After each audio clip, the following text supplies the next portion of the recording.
Alina had once been a woman deeply in love. She and Jonathan were high school sweethearts, inseparable through the years, supporting each other through life's ups and downs. When Jonathan proposed, it was the happiest day of her life. Their wedding was small but elegant, filled with the kind of love that seemed everlasting. Their daughter Jennifer was born a few years later, and for a long time, everything felt perfect. Jonathan was an ambitious man, hardworking and determined to provide the best life for his family. He climbed the corporate ladder quickly, earning a prestigious reputation in the business world. But with that success came sacrifice. His job demanded frequent travel, requiring him to be away from home for weeks, sometimes months, at a time. At first, Alina was patient. She understood that Jonathan was doing this for their family, for a better future.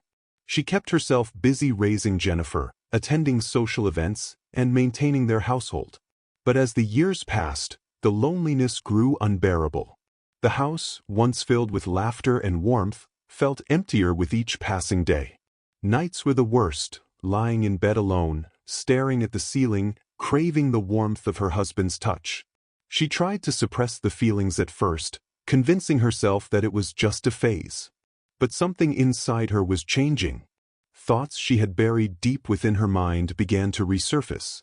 Desires she had never dared to act on. She had always been fascinated by the idea of being with a black man. It was an attraction she never fully understood, a fantasy that had lingered in her mind for years. Maybe it was the forbidden nature of it, the curiosity, or simply an unexplored thrill. At first, it was just a thought, something that entered her mind briefly and then faded away. But as the loneliness grew, the thought lingered longer, creeping into her dreams, her idle moments, until it consumed her. She would picture it in vivid detail, the feel of strong, dark hands on her skin, the raw intensity, the thrill of something different. She felt ashamed of these thoughts, but they excited her. Her guilt battled against her desire. She was a married woman, a mother. How could she even entertain these ideas? But another voice inside her whispered, "You only live once." Why should she deny herself the pleasure she craved? Jonathan was never around. He was busy with work, with his meetings, with his responsibilities. She had given him years of her life, standing by his side, being the perfect wife. But what about her needs? One night, lying in bed alone, she made a decision. She wouldn't deny herself any longer. Just once, she would taste what she had been longing for. No one would ever know. It would be her little secret, a moment just for herself. The next morning, while Jennifer was at school, Alina got dressed carefully. She chose a tight black dress, something that hugged her curves, something that made her feel desirable again. She spent extra time on her makeup, making sure everything was perfect. When she looked in the mirror, she saw a different woman, a woman who was ready to explore. She drove to a nightclub downtown, a place she had heard about but never visited. The moment she stepped inside, the atmosphere overwhelmed her, the dim lights, the pulsating music, the scent of liquor and sweat. It was intoxicating. She saw them immediately, groups of black men, tall, strong, exuding confidence and charisma. Her heart pounded as she approached the bar. She felt like she was crossing a line, stepping into a world she had only fantasized about. She ordered a drink, trying to steady her nerves. Then she caught his eyes, Tony. He was exactly the kind of man she had imagined, tall, muscular, with dark, smooth skin and an effortless confidence. Their eyes met, and something electric passed between them. "You're damn attractive," she said, her voice barely above a whisper. Tony smirked, leaning closer. "And you're bold. I like that." They talked, their conversation laced with flirtation. The more they spoke, the more her nerves faded, replaced by a rush of excitement. When he touched her hand, she didn't pull away. When he leaned in, she felt her body respond. "Let's go somewhere private," he murmured. Without hesitation, she followed him into a secluded back room. It was everything she had imagined and more. The intensity, the passion, the feeling of being completely lost in the moment. When it was over, she felt an overwhelming sense of satisfaction. But along with it came something else, greed. One taste wasn't enough. She wanted more. In the days that followed, Alina found herself returning to the club again and again. She no longer felt guilty. Instead, she felt alive in a way she hadn't in years. Each encounter left her craving the next. She wasn't just indulging in a fantasy anymore, she was living it. Then one night, a wild idea entered her mind. What if it wasn't just one man? What if she could have more? The thought thrilled her. 7 men. 7 strong, powerful men, all at once. It was insane. It was reckless. But the more she thought about it, the more she wanted it. She shared the idea with Tony, and to her surprise, he laughed. "You're wild, lady. But I think I can make that happen." The men from the club were all connected. They knew each other, partied together, shared experiences.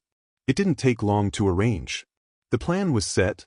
One night when Jennifer would be at school late, they would all come to Alina's house. Alina felt exhilarated. She had never done anything this daring, this outrageous. The anticipation built inside her like fire. When the night finally came, she prepared everything carefully: drinks, music, candles. It had to be perfect. As the men arrived, she felt a rush of excitement like never before. One by one, they entered, their eyes filled with anticipation. The night unfolded in a way she had only dreamed of. The pleasure, the thrill, the sheer intensity of it all. It was beyond anything she had experienced. But in their reckless passion, they had made a mistake. The front door hadn't been locked, and Jennifer had come home early. Alina didn't hear the door open. She didn't hear the footsteps. But then, for a split second, the bedroom door creaked. She turned her head. Jennifer was standing there, eyes wide with shock, frozen in place. A heartbeat later, she ran. Alina's breath caught in her throat. Jennifer had seen everything, and that single moment changed everything. The moment Jennifer ran out of the house, Alina felt her entire world collapse. Continues into the next segment. One last glance at her, he whispered goodbye and disappeared into the night. As the sun rose over the city, the early morning streets bustled with life. People heading to work, joggers enjoying their morning routine, and shopkeepers opening their stores. None of them had any idea that just a few hours ago, a murder had taken place in one of the deserted alleyways. Alina's lifeless body was discovered by a homeless man rummaging through the trash. The scene was grim. Her purse was lying open beside her, cash scattered around as if someone had hastily looted it. Her body had a single gunshot wound, and there were no signs of a struggle. The police arrived within minutes. They taped off the area, took photographs, and collected evidence. But from the beginning, the case seemed clear-cut, a robbery gone wrong. A woman, likely leaving the club late at night, targeted for her wealth, murdered for her money. With no witnesses and no security cameras in the alley, there were no immediate leads. The investigators checked the club's security footage, seeing Alina leave alone, appearing slightly intoxicated. Then she was gone, until her body was found. News of Alina's death spread quickly. Jonathan and Jennifer played their roles flawlessly. When detectives arrived at their home to inform them of Alina's tragic fate, Jonathan broke down on cue, his face crumpled in grief, his shoulders shaking. He sat on the couch, hands over his face, whispering, This can't be real." Jennifer played her part even better. She didn't speak, only sobbed uncontrollably, burying her face in her father's chest. The detectives, moved by their reactions, never suspected a thing. They asked Jonathan basic questions about his marriage, whether Alina had any enemies and if she had been involved in anything dangerous. Jonathan fed them half-truths. She went out often. She had a habit of drinking too much. I begged her to be careful, but she never listened. She never mentioned any threats, but she was careless with her money. She liked attention. Maybe the wrong person noticed her. It was just enough information to shift the investigation away from him. The detectives bought the story. Within a few weeks, the case lost momentum. There were no suspects, no solid leads, and eventually, it was marked as unsolved, a cold case. Alina's reckless lifestyle made it easy to believe she had simply met the wrong person at the wrong time. And Jonathan and Jennifer? They walked away free. Jonathan wasted no time moving forward. Alina had been a parasite in their lives. Her selfishness, her betrayal, and her cold-hearted attempt to kill their daughter had left deep scars. But now she was gone.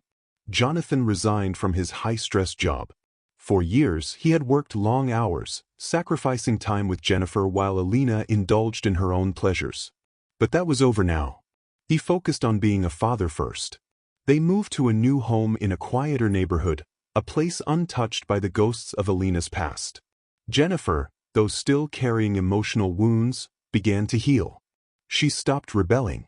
She started taking school more seriously. She finally felt safe. Her nightmares of her own mother ordering her death began to fade. And for the first time in a long time, she and her father truly bonded. They spent more time together, cooking, watching movies, even traveling. They had lost something, but in the process, they had also gained something back.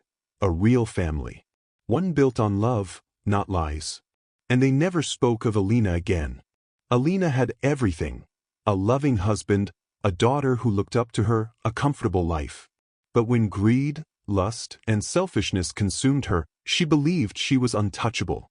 That she could betray her family, lie, and even plot murder without consequence. She thought she could live recklessly, hurting those who loved her, and walk away unscathed. But in the end, karma came for her. And when it did, no one came to save her.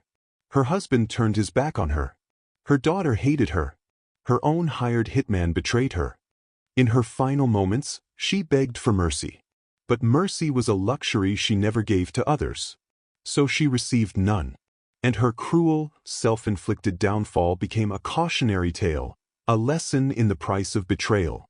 Because in the end, Alina didn't just lose her life. She lost everything that ever truly mattered.